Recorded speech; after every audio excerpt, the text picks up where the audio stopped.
Assalamualaikum warahmatullahi wabarakatuh. Waalaikumsalam warahmatullahi wabarakatuh. Saudara-saudara kaum muslimin rahimakumullah, sejak zaman klasik sampai kepada zaman kita sekarang ini, kita melihat kecenderungan syahwat kepada wanita ini. Julius Caesar yang katanya gagah perkasa ternyata tunduk di bawah kaki Cleopatra. Napoleon Bonaparte, the Lion of Europe, singa daratan Eropa, luas kekuasaannya, gagah perkasa tentaranya, kepada siapa dia tunduk? Ke bawah kakinya Margaret Josephine. Demikianlah di zaman kita sekarang, kita melihat di Jepang betapa Perdana Menteri Uno didesak mengundurkan diri dari jabatan Perdana Menterinya oleh karena terlibat skandal dengan geisha.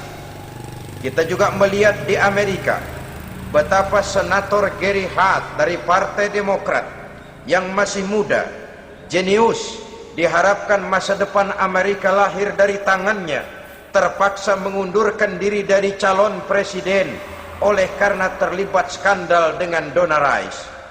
Kita juga menyaksikan betapa parlemen dan kabinet di Inggris sempat geger oleh karena skandal Pamela Bordes, pelacur kelas kakap yang melanglang buana mencari sasaran-sasaran kakap.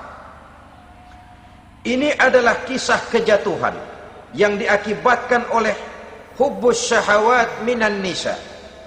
Oleh karenanya benar jika Nabi kita menyatakan an-nisa'u imadul bilad, wanita adalah tiang negara. Jikalau baik wanita, baik negara. Jikalau rusak wanita, hancur negara. Kalau syahwat kepada wanita cuma semata-mata karena syahwat, maka seorang laki-laki akan memandang wanita cuma sekedar alat pemuas hawa nafsu. Nilainya rendah. Sedangkan agama kita mengajarkan ma akraman nisaa illa karimun wa ma ahanan nisaa illa laimun, kata Nabi. Tidak akan menghormati kaum wanita kecuali orang-orang yang terhormat, dan tidak akan merendahkan derajat kaum wanita kecuali memang orang-orang yang rendah moralnya. Dengan kata lain, apabila syahwat minan nisa ini dilandasi dengan semangat iman dan ketakwaan, maka kehidupan Rasulullah sallallahu alaihi wasallam sungguh menjadi figur dan contoh dalam kehidupan kita. Perkawinannya bukan karena wajah yang cantik semata-mata, tapi lebih merupakan nilai ibadah kepada Allah Subhanahu wa taala. Dengan demikian, kecenderungan kepada hubbus syahawat minan nisa dikontrol oleh nilai iman. Barometernya, tolok ukurnya adalah iman. Di zaman sekarang banyak kasus kawin campur yang pada akhirnya akan membingungkan kita sendiri. Padahal Al-Quran secara jelas dan tegas memberikan bimbingan. Orang itu kalau sudah, kata Imam Syafi'i, wa ainur ridha an kulli aibin kalilatun kama anna aina suhti tubdil masawiya. Mata kalau dibalut cinta dia buta terhadap nista, tapi mata kalau dibalut benci hanya melihat yang keji-keji saja. Biasanya cinta kepada wanita memang bisa menimbulkan dorongan yang positif, tapi juga bisa membuat seseorang buta sama sekali. Dorongan yang positif paling kurang dari segi penampilan. Coba lihat lelaki kalau lagi demen perempuan, lenjeh banget kan? Sisiran rambutnya rapi, teriskaan bajunya lancip, sepatunya mengkilat, kantong celananya tebel, perkara anduk isinya bukan soal. Yang penting kan gaya. Lalu dinamis, kreativitasnya ada saja timbul. Tapi pada sisi lain, jikalau orang sudah kehilangan pertimbangan, juga kadang-kadang tidak segan-segan mengorbankan akidah, mengorbankan nilai-nilai iman, padahal ini taruhan utama, sampai Quran dengan tegas memberikan peringatan. Wala ammatun mu'minatun khairun min musyrikatin walau a'jabatkum. Perempuan budak yang hitam legam kalau beriman itu lebih baik untuk dinikahi daripada wanita cantik berkulit kuning langsat tapi musyrik. Lebih baik budak yang hitam legam beriman daripada wanita cantik berkulit kuning langsat berhati bangsat. Tapi kita kadang kehilangan pertimbangan. Karena agama, karena cinta agama digadaikan. Karena cinta akidah terjual. Karena cinta keyakinan jadi korban. Ini semua penyakit yang datang dari hubbus syahawat minan nisa. Kecenderungan mengumbar nafsu kepada perempuan. Ini memang perhiasan, tapi bisa juga jadi bumerang dalam kehidupan manusia. Berapa banyak penyelewengan terjadi karena pengaruh wanita yang tidak bisa jadi bisa. Ini pengaruh di dalam kehidupan memang sedemikian besarnya. Sehingga saudara-saudara kaum muslimin, inilah yang perlu dikendalikan dalam kehidupan, kapan dan di mana. Kalau nafsu adalah perhiasan, kapan dan di mana perhiasan itu harus kita pakai, di mana dia harus kita tempatkan. Begitu juga yang menyangkut soal perempuan. Kapan? Ya kapan tentu kalau sudah nikah.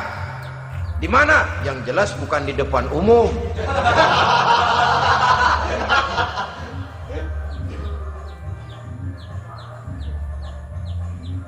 Ini nafsu yang pertama, minan nisa. Yang kedua, wal banin. Dihiasi juga manusia dengan kecintaan kepada banin. Makna banin di sini al aulad, anak-anak laki. Kenapa disebut banin, anak-anak laki? Karena pertama, sering anak laki itu lebih jadi kebanggaan buat orang tuanya ketimbang anak perempuan. Sebabnya apa? Pertama, faktor nasab, silsilah lebih kuat kepada laki-laki ketimbang perempuan. Yang kedua, faktor cita-cita. Orang tua kalau punya anak laki-laki, cita-citanya panjang. Nak, kau nanti jadi dokter ya. Nak, jadi insinyur ya. Nak, jadi pilot ya. Nak, jadi pengusaha ya. Nak, jadi presiden ya. Tapi kalau dia punya anak perempuan, paling ya nak, mudah-mudahan nanti kamu dapat jodoh orang baik nak, dapat jodoh orang soleh. Saudara-saudara, yang ketiga, anak perempuan itu kalau sudah berkeluarga biasanya pindah kepada lingkungan keluarga lain. Sehingga orang berkata punya anak perempuan banyak sebenarnya seperti agen. Artinya ada yang mau bawa, kan begitu. Ada yang minta ambil, ada yang berminat buntel. Paling dia nengokin orang tuanya ya lebaran. Ya syukur kalau sebulan sekali atau seminggu sekali, tapi minimnya kan lebaran. Dengan demikian dari garis nasab ini lebih kuat al-banin ketimbang al-banat. Manusia dihiasi dengan kecintaan kepada anak-anak. Sering karena terlalu cinta kepada anak, kita menjerumuskan anak. Terlalu sayang kepada anak, segala maunya kita perturutkan tanpa kendali dan kendala. Akhirnya sifat yang demikian itu malah mendorong anak untuk manja, tidak percaya kepada kemampuan yang dimilikinya, selalu mengandalkan kepada kebesaran, kemampuan daripada orang-orang yang dibanggakannya itu. Dan dalam kondisi demikian, kedewasaan dan tanggung jawabnya akan lambat berkembang. Maka Allah Subhanahu wa ta'ala memperingatkan bahwa harta dan anak bisa menjadi fitnah. Dalam ayat lain Allah juga memperingatkan, ya ayyuhalladzina amanu La tulhikum amwalukum wa auladukum an zikrillah. Wahai orang-orang yang beriman, jangan sampai hartamu dan anak-anakmu memalingkan kamu daripada mengingat Allah. Jangan sampai kesibukanmu kepada anak dan harta benda menyebabkan kamu sampai lupa mengingat Allah Subhanahu wa ta'ala. Berapa banyak manusia yang tenggelam dengan melupakan Allah, jauh dari agama, jauh dari tuntunan syariat, oleh karena disibukkan oleh persoalan anak dan persoalan harta benda. Maka satu-satunya jalan, jikalau kita tidak ingin anak kita sampai memalingkan kita daripada mengingat Allah, nilai-nilai keimanan harus ditanamkan kepada mereka sedini mungkin. Dengan bekal ini, maka mereka, anak-anak kita, insya Allah tidak akan membuat kita orang-orang tua ini berpaling daripada mengingat Allah, berpaling daripada kehidupan beragama. Memang karena anaklah kita orang tua peras keringat banting tulang, pergi pagi pulang sore cari nafkah. Karena anaklah kita orang tua, kepala jadi kaki, kaki jadi kepala. Asal mereka bisa menikmati hari depan yang lebih baik dari yang kita nikmati sekarang ini. Tapi berapa banyak juga orang-orang tua yang tidak sadar akan amanah berupa anak ini. Mereka lalai, mereka bersikap masa bodoh, padahal tidak akan ada yang tidak dipertanggungjawabkan di hadapan Allah Subhanahu wa ta'ala. Orang tua bisa mendapat pensiunan pahala kalau anaknya tumbuh menjadi anak yang soleh. Tetapi orang tua pun bisa saja masuk neraka karena anaknya menjadi anak yang kurang ajar dan orang tuanya sama sekali tidak pernah memberikan pendidikan yang sebagaimana mestinya. Saudara-saudara kaum muslimin rahimakumullah, kita tentu berharap memperoleh pensiunan pahala dan bukan mendapat tambahan dosa dari kekurang ajaran anak-anak kita akibat kita sebagai orang tuanya tidak pernah mau mendidik mereka. Dalam hadis ada diriwayatkan, ada anak kurang ajar, sembahyang tidak, puasa ibadah tidak, kenal Allah tidak, beriman pun tidak, dosa kelewat banyak, kejahatan berkarat. Di akhirat nanti disidang dia, ditanya, kamu kenal siapa Tuhanmu? Tidak. Kamu tahu siapa nabimu? Tidak. Kitab sucimu apa? Tidak tahu. Kiblatmu di mana? Tidak ada. Kamu sholat? Tidak pernah. Kamu puasa? Tidak pernah.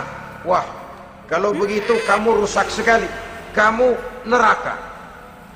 Anak ini mengajukan protes. Saya menuntut keadilan. Benar saya tidak kenal siapa Tuhan saya. Saya tidak tahu apa kitab suci saya. Saya tidak pernah mendirikan sholat, tidak pernah melaksanakan puasa. Pendeknya tidak ibadah dan tidak iman. Tapi semua itu terjadi sebab-sebabnya tidak lain karena orang tua saya tidak pernah mendidik dan mengajarkan saya. Orang tua saya tidak pernah mengarahkan saya ke jalan itu. Sampailah saya seperti keadaan yang sekarang ini. Orang tua saya enak-enakan ngaji, saya teler diantepin aja.